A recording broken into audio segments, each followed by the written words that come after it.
جی اظہار الحسن صاحب on point of order. شکریہ اسپیکر صاحب. دو ایشوز ہیں, ایک تو رولز آف بزنس کے ہے, پھر اس کے بعد میرا پوائنٹ آف آرڈر ہے. اس میں گزارش یہ ہے کہ کانسٹیٹیوشن میں جو پریمبل ہے اس میں 3rd پیرا میں لکھا ہے کہ where in the state shall exercise its power and authority through the chosen representative of the people. اور آرٹیکل 55 میں یہ لکھا گیا ہے جو فریمرز آف دا کانسٹیٹیوشن کہتے ہیں 55(1) subject to the constitution all decision of the national assembly shall be taken by majority of the member present and voting. یعنی وہ تمام ممبر جو موجود ہیں پورے ملک کا جو فیصلہ کریں وہ میجورٹی سے کریں. اس کا 2 بڑا امپورٹنٹ ہے اسپیکر صاحب, جو کہ ہمارے رولز آف بزنس میں بھی ہے, کورم جس میں بار بار اٹھا لیا جاتا ہے. اور رول 5 ہمارا یہ کہتا ہے کہ under clause 2 of the article 55 at any time during the sitting, attention, the chairperson is withdrawn to effect less than 1/4 of the total membership of the assembly is present. اب ہمارے یہاں سندھ اسمبلی میں تو اٹینڈنس لگائی جاتی تھی speaker صاحب کے پاس آ کر اور ہم پریزنٹ ہو جاتے تھے. آپ کے پاس مینولی 3-4 افراد باقاعدہ ہماری اٹینڈنس لیتے ہیں, اس کا مطلب ہے ہم ہاؤس میں آگے ہم پریزنٹ ہو گئے. اب یہ رکھا اس لیے گیا کہ ایسا ہاؤس کنوین نہ ہو جس میں 1/4 نہ ہو اور ملک کے فیصلے ہوں.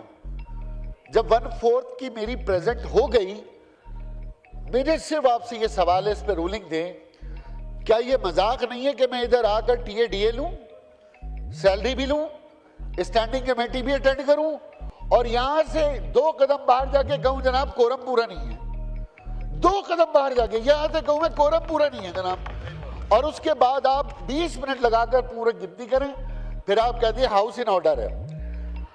اچھا, اب کانسٹیٹیوشن کہتا ہے پریزنٹ. اب پریزنٹ کی ڈیفینیشن تو آپ بتائیں گے کہ میں اس وقت یہاں موجود ہوں, میری اٹینڈنس لگ گئی, میرا ٹی اے ڈی اے ہو گیا, میری سیلری ہو گئی, اب میں وہاں باہر چلا جاؤں اور میں کہوں تو اب ایک اور آخری بات یہ کہ میں نے اگر کورم غلط پوائنٹ آؤٹ کیا, ایوان کا وقت ضائع کیا 15-20 منٹ, تو پھر اس کے لیے کیا ہوگا؟ اور جب کاؤنٹنگ ہو رہی ہے تو جو ممبران ہاؤس میں نہیں ہیں یا تو انہیں ایبسنٹ قرار دیا جائے کہ جب کورم پوائنٹ آؤٹ ہو رہا تھا وہ لوگ موجود نہیں ہیں. میں مسلسل اپوزیشن کی طرف سے مذاق دیکھ رہا ہوں کہ خود جا کے باہر بیٹھ جاتے ہیں اور ایک آدمی آ کے کہتا ہے کورم پورا نہیں ہے. اب میری گزارش یہ کہ رولز آف بزنس کی تشریح آپ کریں.